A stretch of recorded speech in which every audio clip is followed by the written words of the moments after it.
Hi, welcome back to the channel. If you're new to the channel, my name is Rabbi Cass from the SoferCenter.com.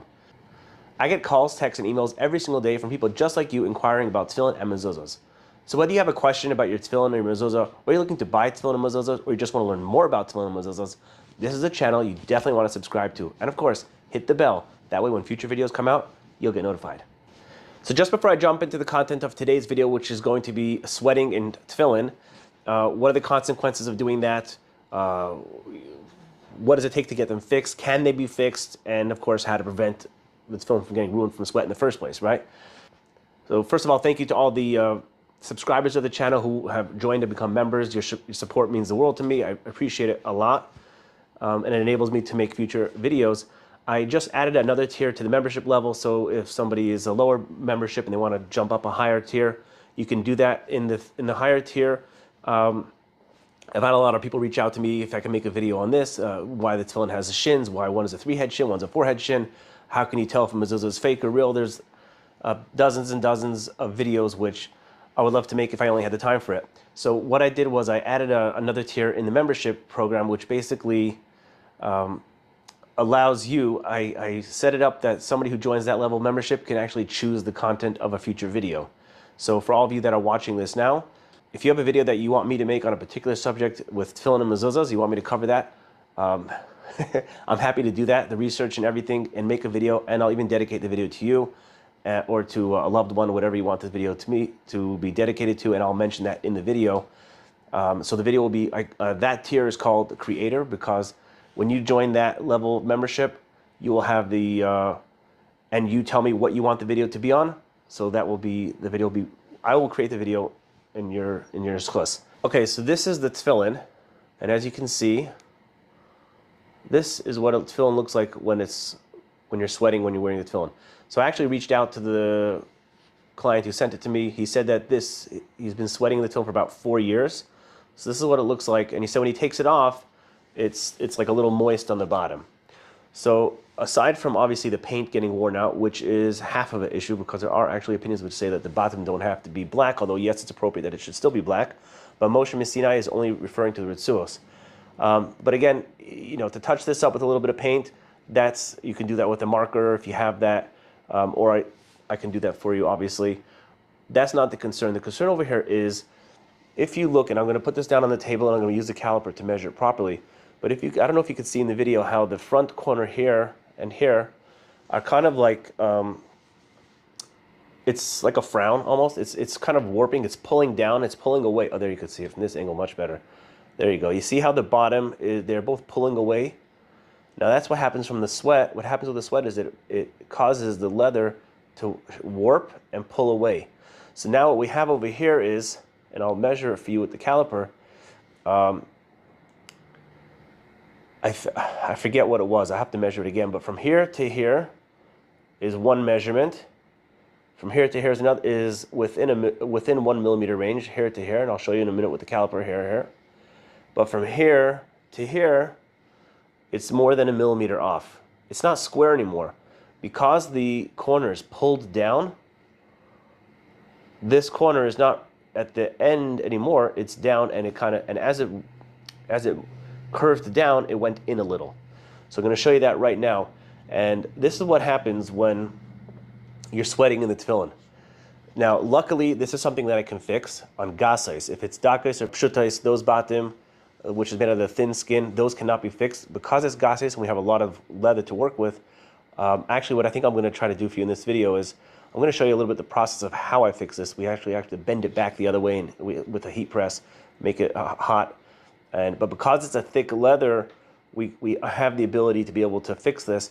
And I'm actually going to show you how beautiful this bias is going to be when I'm done working on it, because I'm actually going to take off all this paint. All this paint is going to come off, and it's going to be a beautiful bias when I'm done, and you'll see how it's going to be fixed. It's going to look beautiful. So now what I'm just going to do right now in this segment of the video is I'm going to show you with the caliper exactly why this measurement is off.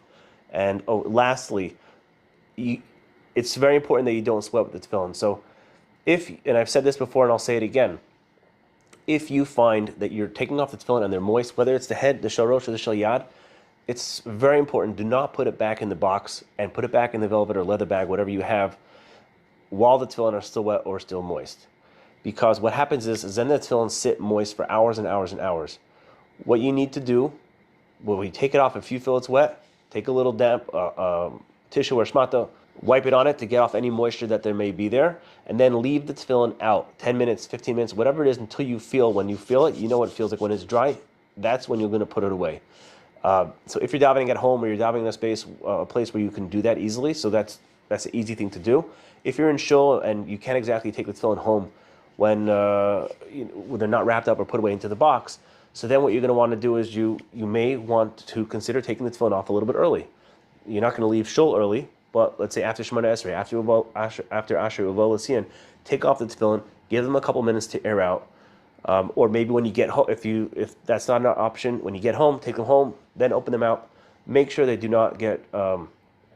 Make sure you do not leave them and put them away when they are still wet, because this is what will happen with enough time. See, only 4 years and this happened already.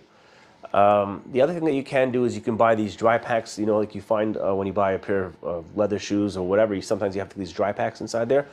That's something you can put in also into the tefillin bag, maybe 1 or 2 of those dry packs, and that will help draw out the moisture from the tefillin. I've seen that some Sofer have recommended that, and so that might be something that you would want to consider doing also. Okay, so now I'm going to show you just with the caliper exactly how this measures up, and you'll see for yourself the issue that there is. Then hopefully I'll be able to show you a little bit of what I'm going to do to fix the tefillin, a little bit behind the scenes, and then I'm going to show you the finished product of a beautiful tefillin fixed. So I'll see you all, I guess, at the end of this video. Okay, let's start with the back corners here. So here we go, from here to here. You can see that good. I'm just making sure everything's in the camera. This is just about 49, or just about practically 49 millimeters side to side. Okay, so 48.98, let's say. Then we go here.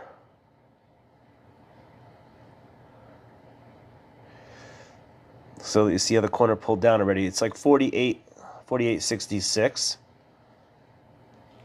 And then this way as well. Let's see what this one is. It's about 48.87, okay? And you can see how that's already pulled away, but because the back corner is still fine, it didn't totally throw it off from it's all within 48 millimeters. This way, this, and this is all within 48. But now, when I do these 2 corners, which both of these corners are compromised, and I measure it, you're gonna see a totally different reading.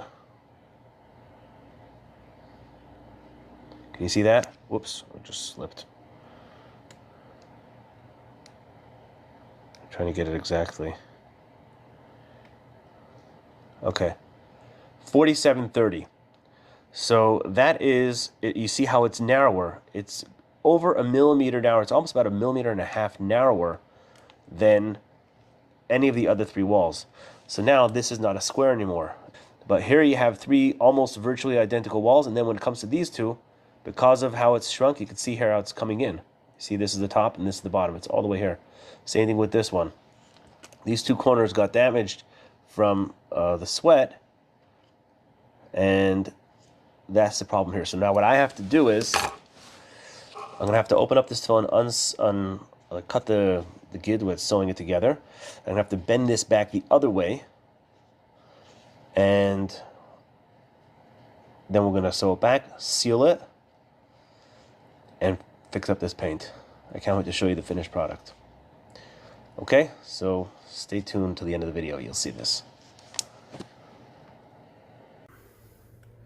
Okay, so one of the things that I noticed also that a lot of Sofer do is they put a sticker on the back.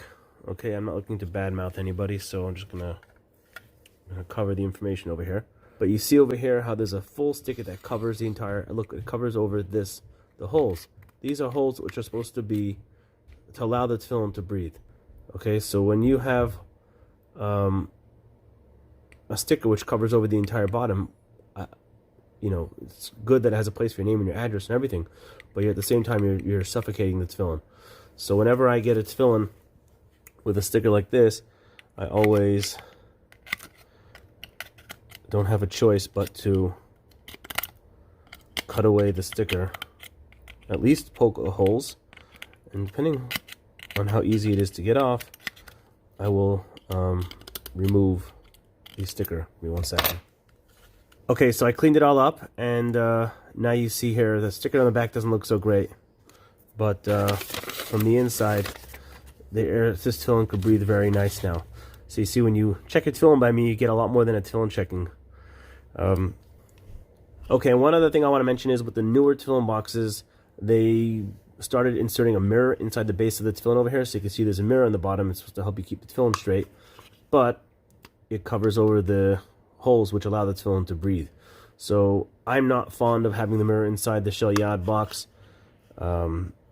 If you do try to take it out, there's no felt under there, so it's just a plastic, like the top over here would just be a plastic. So it's not very nice, very beautiful, but I have popped it out in a few instances. Sometimes it comes out, sometimes it cracks, and that's not good either. So if you find yourself that you sweat in your tefillin, and you have a box with a mirror which doesn't allow any breathing really from the bottom at all, then it's very important to do, as I said earlier, just to take off the tefillin a couple minutes early to allow the tefillin to dry out before you put them away. Here's another example of a box being covered. This time it's a sticker from the factory, Stark. They make a very good Batim, but it's very important, if you buy Stark Batim, whoever sells it to you has to open up the sweat holes. Just like this. Okay, so here you can see the cutting open of the tefillin. This is the heat press. These metal plates are inserted into boiling hot water. And you can see how it's shaped a semicircle. And I'm going to be putting it on the tefillin basically the opposite direction. And with the heat that they have the ability to bend the leather back the opposite direction and sort of overcompensate. And that way when we're done with keeping it in the press, it will come back to its natural flat state. Here you can see we are painting the tefillin. You can see how nice and smooth the paint is going on. This is a special brush with hair, and it does a really nice job making the paint beautiful. We put on several layers of paint, and it has to dry in between all the coats of paint, so it's quite a process. Okay, so now I'm going to show you the fixed tefillin. Sorry for the shaking. There you have it. So that's it. Nicely painted. The bottom is straightened out, just like that. Oops. Now, one other thing I forgot to mention earlier is that if you want to help prevent sweat from getting to the tefillin, one of the things that you can do is put a little layer of Vaseline. This is what Sofer recommend. If you put a thin layer of Vaseline on the bottom of the tefillin, that will help protect the tefillin. Not too much, because you don't want it to cake into the... What's that? That's some powder. 1 second. That was some. I also sanded the bottom also, so that helped. That was a little bit of leather powder that was in there where the stitches are. But anyway, so yeah, put a little bit of Vaseline on the bottom. That'll help protect also the leather from absorbing water. Don't put too much, because you don't want to cake it, and it shouldn't go inside the holes over here. But that'll also help add a little bit of protection to the tefillin. Okay, so that's the tefillin. And if your tefillin are ruined because you sweated too much, send them over. It'd be my pleasure to fix them for you. So I thought that it would be interesting to show you with the caliper the dimensions after I fixed it. You can see this is the original wall, I'll call it, that was measuring originally at 47. I brought it all the way to 49. You can see all the other walls are also within 1mm range, although they did change a little bit throughout the process of fixing and sanding the tefillin. They are now well within 1mm range of each other, which makes it 100% kosher. So I hope that you enjoyed this video and you appreciate the work that I did and that I do. And if you have any tefillin that need to be fixed, send it over. Like, subscribe to the channel, and I'll see you on my next video. Take care.